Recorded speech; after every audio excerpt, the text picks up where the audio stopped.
karanjetlilive. Hi guys, welcome to my channel, and today in this video we are going to discuss unified process versus extreme programming versus Scrum. Okay, so guys, for the full video, all of you stay tuned. So before we start discussing them, guys, I would like to tell you, like, all of these three approaches, they all follow Agile philosophy. Okay, so guys, like, if you are aware of Agile philosophy, what Agile philosophy says, Agile philosophy says we have to give the most importance to the change. Okay, so while you are developing a system, okay, the most important thing while developing a system is change. Now what do you mean by change? They say, Agile philosophy say, like, if anywhere the user requirements change, so we must be flexible to change according to the user requirements. Okay, if the user requirements change, we should change accordingly. Okay, so agile approach, basically, like, agile philosophy is a very flexible philosophy. Okay, now you see, these days the environment, okay, it keeps on changing continuously. Okay, every day new technology is coming, every day new things are coming. Okay, so in this type of environment, okay, if you do not embrace change, okay, if you do not embrace change, ultimately your systems will fail. Okay, so the agile philosophy says we should change according to the changing user requirements, no matter where we are, in what stage we are. If the user requirements change,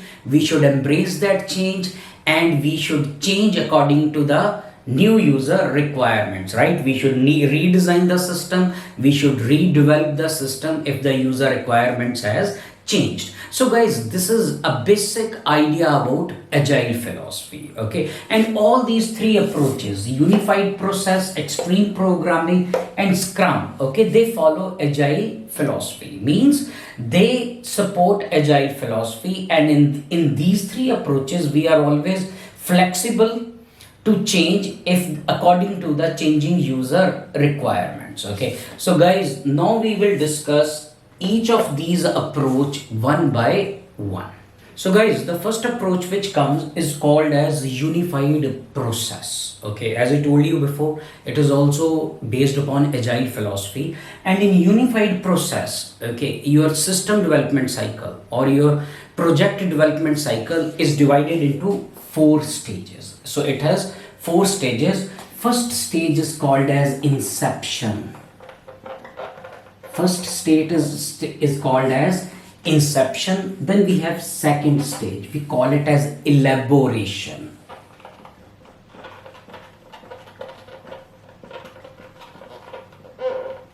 Then we have third stage, we call it as construction.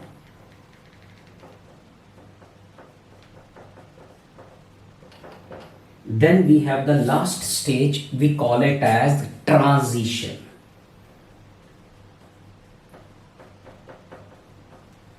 Then we have the last stage called as transition. Okay, so guys, if you remember SDLC, in SDLC we have 6 or 7 stages, right? Planning, you call it, or you call it as recognition of need, feasibility study, system analysis, system design, then system development, testing and implementation. Okay, so basically all those stages in unified process are covered in these 4 stages, First one is called as inception. So what is inception? In inception is the stage where the idea of getting a new system evolves. When you get an idea, so whether your idea can be implemented or not, and for that you conduct a feasibility. Okay, so all those things, recognition of idea or recognition of need, and the feasibility study for that new idea is conducted in this stage. We call it as inception. In inception, what it means, you have an idea, like we need something new, new, and whether it is possible for us to have that new thing or not. Okay, that thing is decided in the inception stage. Basically, if we take the SDLC stages, the first two stages, that is need recognition and feasibility study. Okay, those two are conducted in this stage. We call it as inception. Okay, so basically here what we do is we identify the need, we conduct the feasibility, and we do the basic planning, to make new system. So this stage is called as inception. So guys, then we have the next stage, we call it as elaboration. Now what do you mean by elaboration? Elaboration means you have something, now you add details to it, isn't it? What is elaboration? Elaboration says adding details to something. Okay, so in system analysis, SDLC. Okay, so after we conduct the feasibility, what we go to? We go to analysis. So what is analysis? Analysis is the detailed study about the problems. Okay, and it is the detailed study about identifying the user requirements, what user needs in the new system. We call it as user requirements. Okay, so all those things are done in elaboration. What is elaboration? Elaboration means adding details. So here we conduct the detailed analysis, and then we try to identify the user requirements. Okay, and then we try to identify the user requirements. So what do we call this stage? We call it as elaboration. So here what we get is user requirements. Okay, and guys, then in the elaboration, these user requirements are represented in something called as use case diagram. Is called as use case diagram. Basically, what is a use case diagram? Use case diagrams are the diagrams which show the different functional requirements of the system. And what are functional, non-functional requirements? For that you can check my video. Okay, so it is there in the requirement analysis. It is there on my channel. Okay, so basically use case diagram is nothing but it shows the different system functionalities, or it shows the user, or it shows the functional requirements of the new system. Okay, so guys, after this then comes construction. So what do you mean by construction? Construction means building something, isn't it? Construction means building some things. Now if you remember SDLC, so we have need, recognition of need, we have feasibility study, then we have requirement analysis. Okay, then where do we go? We go to design. Where do we go? We go to design, and with design we go to development. So what is design? So whatever the requirements we have identified there, okay, so we need to specify how we are going to achieve it. Okay, how we are going to achieve it. For that we need to do design.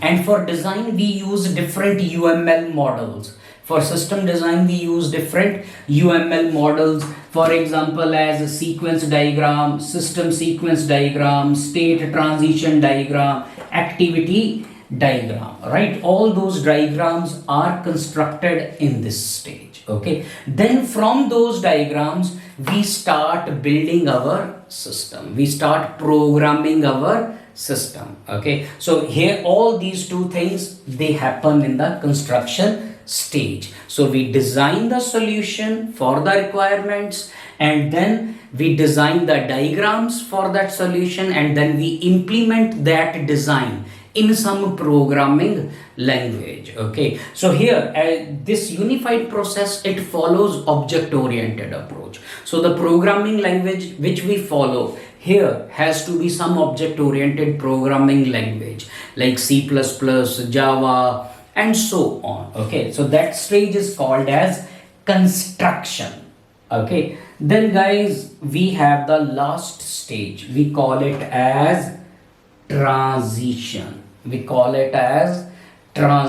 So what is transition? Transition means changing.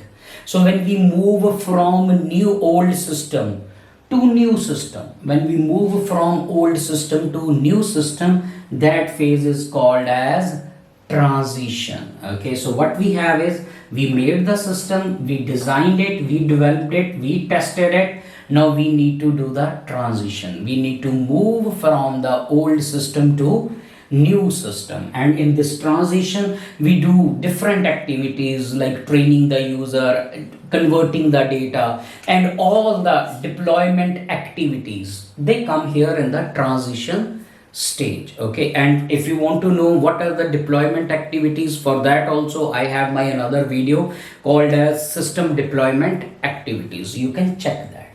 So basically unified process is nothing but it uses agile philosophy, and in this we have nothing new but all the SDLC stages, but they are divided into 4 phases. We call it as inception, elaboration, construction, transition. Okay, and they follow object oriented analysis and design. Okay, and guys, why I am saying it follows agile approach means this unified process always is a flexible approach. In case any user requirements change here or even here, we are flexible to go back and embrace the change. Okay, so guys, this is unified process. So guys, after unified process, the next approach which comes is called as extreme programming. Okay, so what is extreme programming? Extreme programming says, instead of making the entire system or a big part of the system, so you develop your system, okay, as a small parts, okay, which should decrease the development time, because you are not developing a big part, you are developing a small chunk of a system, so it should decrease the development time, and you will release the system components more frequently. Why? Because your development time has decreased, so every now and then, or every week or every 2 weeks, you are releasing one small component of the system. Okay, so what is this approach? This approach is called as extreme programming. So guys, what is the advantage of this approach?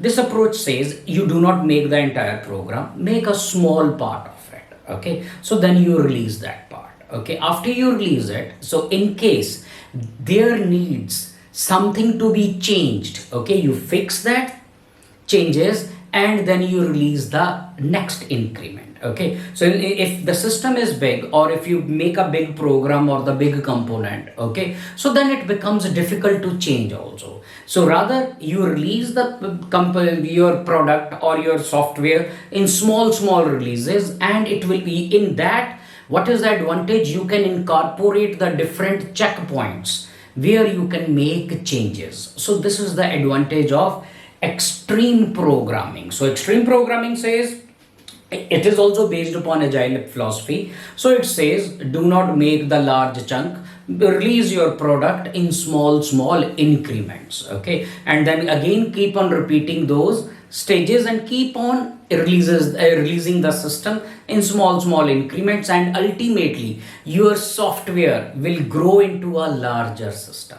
So what is this approach? This approach is called as extreme programming. So extreme programming says decrease the development cycle, means make the development cycle in a short duration of time, develop the product or develop the unit in short duration of time, then you release it. Okay, so then if some changes are required, then incorporate those changes and release the next build. Okay, so what is this thing? This thing is called as extreme programming. So guys, extreme programming is based upon 4 core values. Now we will discuss those values one by one. So guys, these are the 4 core values for extreme programming. First one is communication. So what communication says? In extreme programming, we give a lot of importance to communication. They say all the team members, okay, should communicate with each other and between the different stakeholders as much as possible. Okay, so we should keep communication open and we should communicate with the team members and with the other stakeholders while developing the system. Okay, because why? Because most of the products or most of the systems, they fail because of lack of communication. Okay, so the first core value is communicate with all the members and communicate with all the stakeholders, right? So then the second core value says simplicity.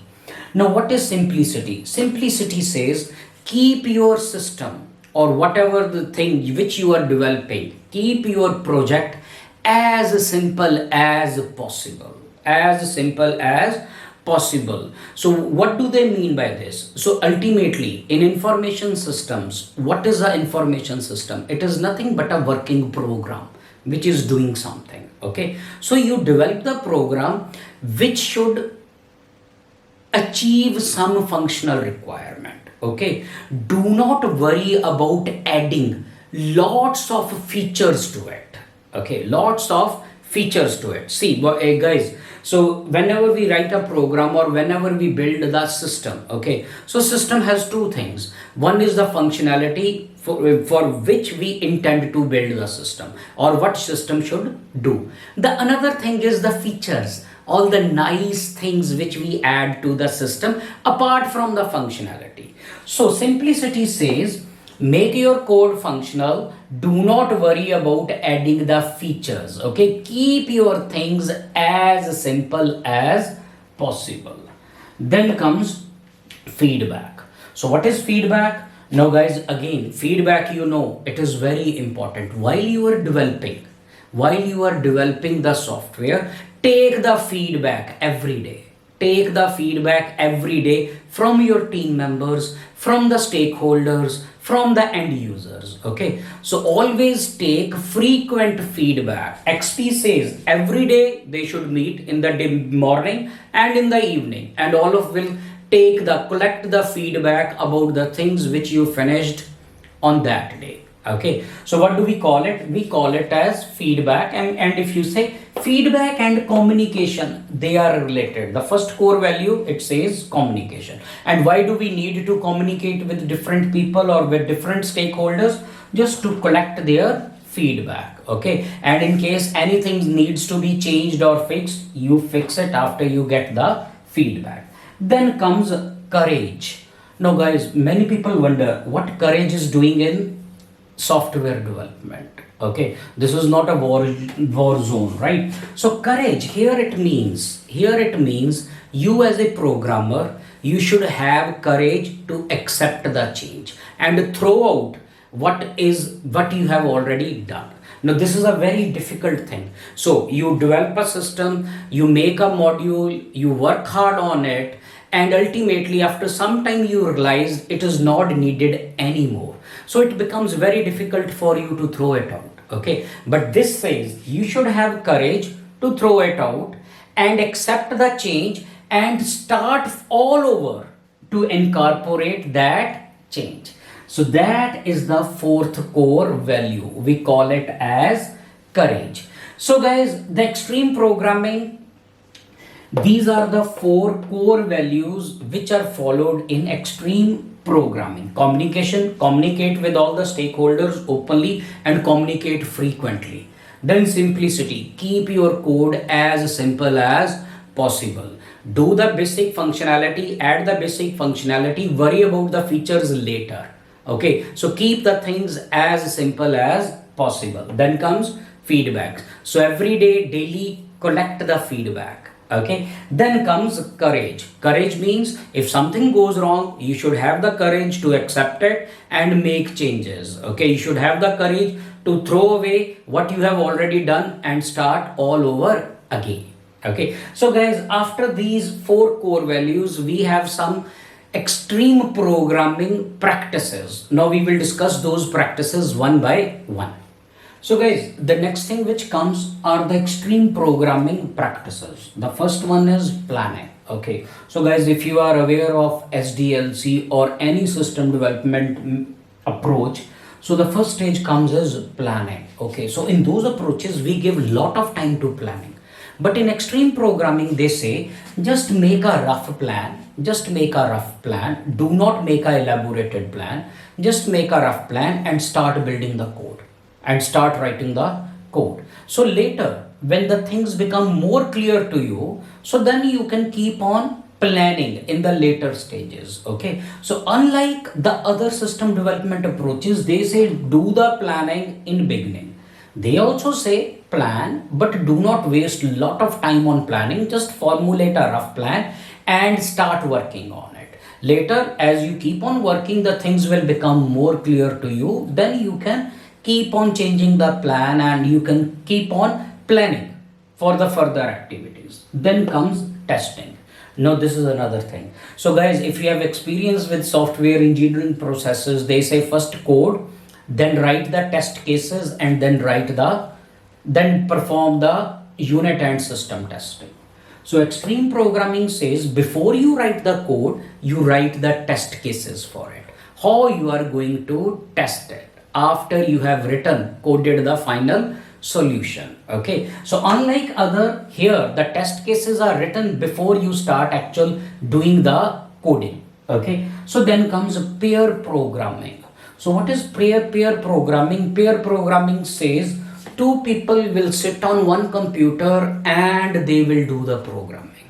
And they will do the programming as a team.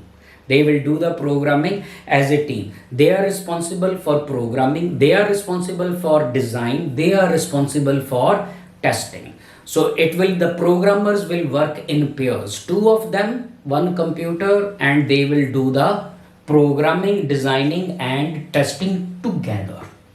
Then comes simple design. So guys, as I told you, extreme programming, the one of the core value is simplicity. So what simple design means? Keep your design as simple as possible. Do not worry about adding nice things or features to it. Okay, so add the basic functionality and make it running. Okay, and release it. So then comes refactoring the code. Now guys, what is refactoring the code? So guys, if you have experience in programming, you know one program can be written in many different ways. Still, and all the different ways will achieve the same output or will achieve the same result. So what is refactoring the code? Refactoring the code means modify your program so that it becomes more simple, but the functionality remains the same, but it produces the same result, but you try to make the code as simple as possible. For example, I wrote a code, okay, it is achieving something. So then what someone can do is that he can study the code and he can make it simple. He can remove some things, add some things which will not affect my result, but my code becomes simple and easy to understand. So what do we call it? We call it as refactoring the code. Then comes collective code ownership. Okay, now here what is happening? Two people are working on the same code. Okay, then who is the owner? Then who is the owner of that code? They say in extreme programming, all the team, they share the ownership of the code. Code does not belong to one single person. Rather, it is owned by the full team. Then comes a continuous integration. Guys, if you remember in the introduction of extreme programming, as I told you like we do not build the large system, we do not build the large component. What we do is we release our product in small releases. So we release one module, then we release another module, then we release another module, and continuously your system grows. Okay, I release module 1, then I release module 2, I integrate 1 and 2. Then I release module 3, I integrate 1, 2 and 3. And step by step your system grows into full-fledged working information system. What do we call it? We call it as continuous integration. Then comes on-site customer. So guys, if you remember our core value, feedback and communication, I told you communicate frequently with your stakeholders or with your users or with your customers. Here what you are doing? So you are sitting on the customer's location and then you are building the system. So frequently you are communicating with the customers face to face. We do not follow long protocols to communicate with the customer. Okay, so then comes a system metaphor. Now what is system metaphor? They say No, what happens, guys, when we build an information system, different people are working on different things. Okay, this is how it is done. This is how it is done. But in extreme programming, they say all the team members, no matter on which module they are working, or no matter on which thing they are working, all should have the clear idea about ultimately what this system has to do. So right now I'm working on a small module. Okay, I'm working on it. But at the same time, I should be aware how ultimately the full system will work. Okay, what it is going to achieve. So that thing is called as a system metaphor. It should be clear in everybody's mind.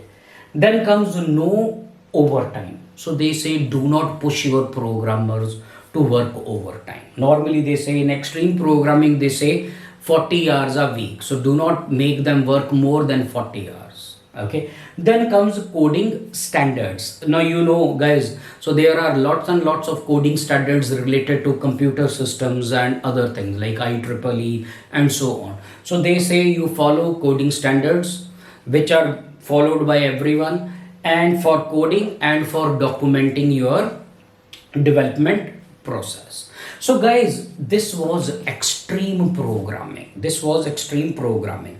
So what is the core value of extreme programming? Extreme programming says do not make the big module, rather release the small releases of your system. Okay, and with the small release, what is the advantage? In case we want to make any changes, then those change checkpoints can be incorporated between these small releases. So guys, this is extreme programming. So guys, after extreme programming, the next approach which comes is called as Scrum. Okay, so this is the last approach. So what is Scrum, guys? Scrum is an approach which is based on rugby. Okay, if you have seen a game of rugby, so what happens in rugby? The action is for short duration of time, but it is very intense. The moment game starts, okay, both the teams are wrestling with each other, they are running against each other, some they are taking a ball, means too much intense effort is there, too much intense effort, but it lasts for very short period of time. Okay, so that approach is followed in this, we call it as Scrum. It is based on rugby. Okay, it has very intense effort for a short duration of time. Now what it is, how it is, that we will discuss. Now guys, we will discuss the Scrum organization. Okay, so how the Scrum team is organized. Okay, so in this, the first thing which comes is called as product backlog. So what is product backlog? Product backlog is nothing but set of the user requirements according to the priority. Okay, so all the high priority requirements, okay, set by the user is called as product backlog. Now all of you know, when we set the requirements, some requirements are high priority, some are medium priority, some are low priority. So the high priority requirements are called in Scrum as product backlog. Okay, so then we have product owner.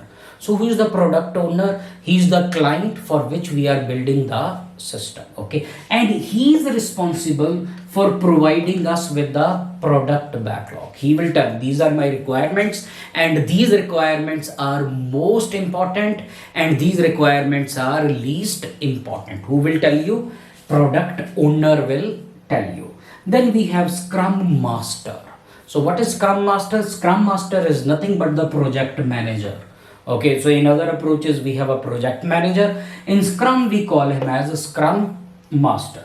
Then we have Scrum team. So Scrum team, it is the team who does the development. It is the team who does the development like a rugby team. Okay, so it has minimum 5, maximum 9 people. Okay, and while the team is performing, so team is responsible for setting their goals and will do day-to-day planning, what they are going to do today, what they are going to do tomorrow. All this responsibility is taken care of by the Scrum team. Okay, so now guys, we will discuss how the Scrum works.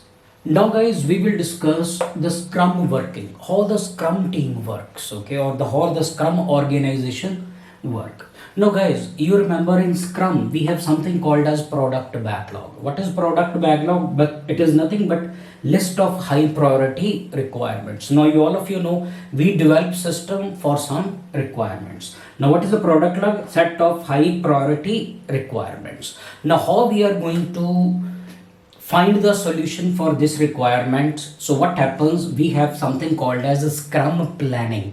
So what is Scrum planning? So they have the set of requirements. Now how we are going to devise the solutions for those requirements, that thing is discussed here.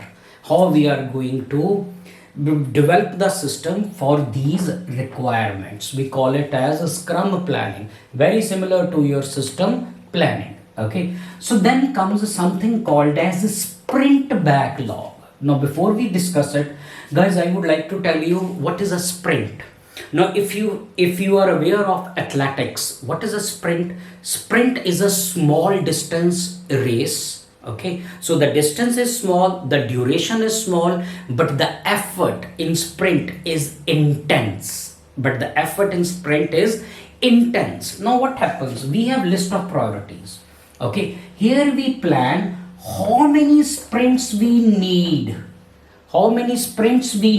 in order to finish these requirements. Okay, so what is a sprint? In Scrum, the sprint is as a mini project.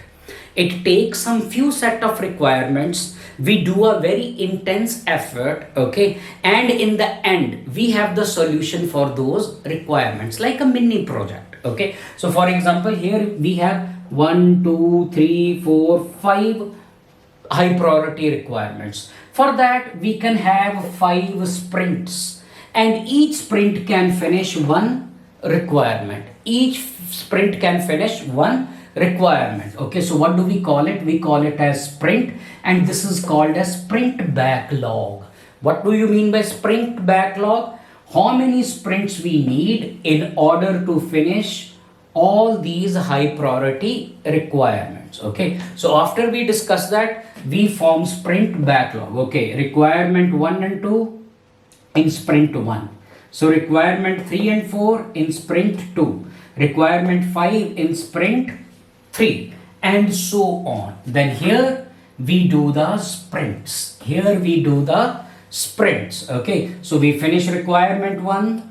Okay, so here you get the result for requirement 1. I finish requirement 2 with another sprint. Here I get the module for solution for requirement 2. I finish requirement 3. I do the sprint. I get the solution for requirement 3. And with each sprint, your system grows incrementally. With each sprint, your system grows one by one. So guys, this was our Scrum. And very most important thing in Scrum. In Scrum, they say once a sprint starts, no one can interfere in it. Okay, so then the team has full control on the sprint. Okay, so any feedback, any changes, it will be either before the sprint or after the sprint. Very similar to your actual sprint. Once it starts, no one can do anything before it ends. So guys, this was Scrum. So guys, I feel like this video is little long than my usual videos, but in this we covered a lot of stuff. Maybe I missed some few points. Okay, so if you have any feedback, you can leave it in the comment section. And all of you guys, thanks for watching and stay tuned. And guys, if you like my videos, please subscribe to my channel. It would be a great help to me. So guys, all of you, thanks for watching.